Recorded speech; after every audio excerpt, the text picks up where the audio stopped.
nature also. Yes. Yeah. So it won't be going backwards, it will be going forwards. You know? Exactly. But we will also have a much more integrated concept of health, where the Western system is a system of separation and like considering the human body as a machine.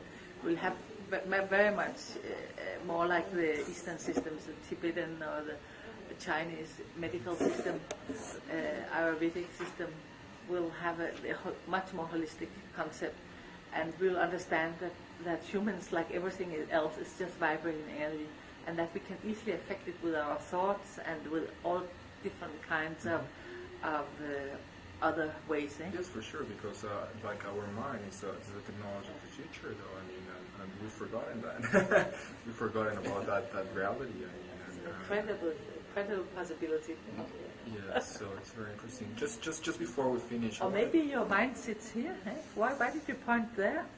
Or maybe it's here. Maybe, yeah, I don't know. You know, the maybe HeartMath it's Institute. my conditioning, I mean, probably. I don't know. The HeartMath Institute, which is an American-based institute, they have discovered that actually the heart has a lot of facilities which resemble the brain, and they even be superior to the brain, which is really, really interesting. Yeah. And the radiation from the heart is so much bigger than from the mind, so that our capacity to feel and to experience other people is much better from the heart than from the brain. For sure, and I think that's related, if I'm not wrong, to the Japanese or Chinese, like a kanji of like heart and mind, and all these kind of related to here at the center. I might be wrong. Anyway, so but I just to finish, just about. I know that you have some kids that they're also working on the eco-religious movement. We have 3 sons, yes. 3 sons, great. And 5 grandchildren. Wow. I want to talk about these kids of the future, and you know, we have the indigo kids, the crystal kids, and all these kids, and how do the children fit into this new world and into these new realities that we are just creating.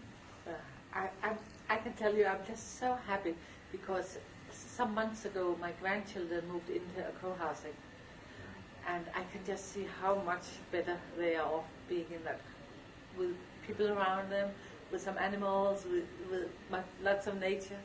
Oh, it's so much better for the children.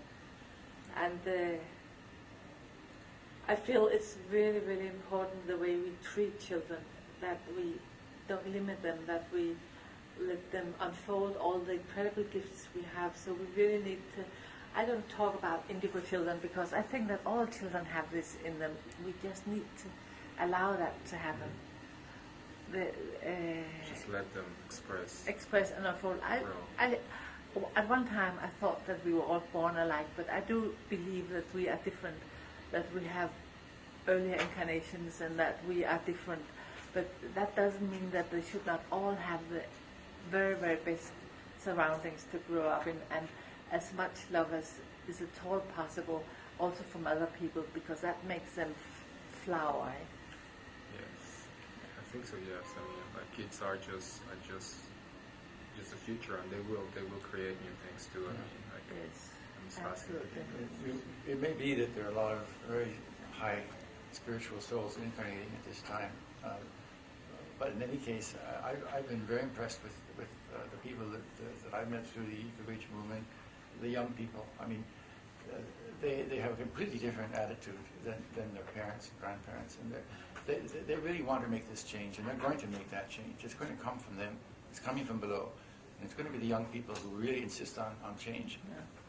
So this is one topic we haven't covered, which I think is a fascinating topic, because the governments, they're trying from above now to make new rules international, and they're really struggling to make it happen. They really want to make it happen. But if they don't succeed, what then? I mean, I think we need to create an incredible, strong movement from below with the right agenda, and that's a real big task, because if they don't succeed, we just have to. I mean, they will not succeed. I mean, I got, they won't. I mean, but we will have to put as much pressure on them as possible. I mean, and I'm going to tell you why they're not going to succeed, because it's not coming from within. and it's not in tune with nature, and it's not in tune with the universe. And yes, there's a lot of forces and a lot of negative entities and all these things that they don't want this to happen. But I mean, the game is over for them. Yeah, the game is over. It's true, because the leadership we have today is really the politicians of today are not leaders; they're followers. Exactly. And their main task seems to be to protect the status quo. And here you have these young people coming up more and more and insisting on change. And they are the real leaders. They're the people like who are going out there with personal commitment, building these eco villages and working in the NGOs. And there are millions and millions in all walks of life today who are insisting on change, and they're going to get it. Yeah, it's going to come from below. Yes. Yeah, it's happening. But still, It's happening. let's put all the pressure we can Of course, on the yes. government. Yes, and it's happening, and we keep on doing this. Our And, little and contributions. also, I'm involved with Hannah Marston Strong and Mariana Strong, who's the chairperson of, what is that called, that organization in the UN? It's Women Spiritual Leaders. They're inviting 25 people to Copenhagen so that they can work together, meditate together, and come up with a declaration for the conference before the conference starts, and come up with messages so that the whole faith community also starts to really cooperate and create change in the right way. Yes. So that's another.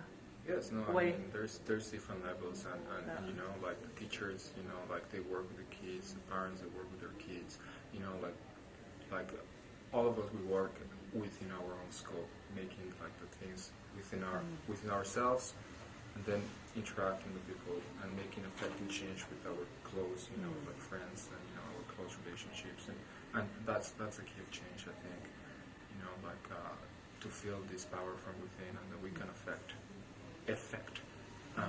everybody around us, and that's. And you're doing a very fine job with putting things on YouTube. That's incredible. I mean, it's just a small contribution, and because I see all the things that are just happening and all where we're heading, and I mean, fear is a lot of the conditioning that keep us in this cycle of not being able to move forward. And I think once we understand that there's nothing to fear, we can implement a lot of the changes that we're just talking about. Sure.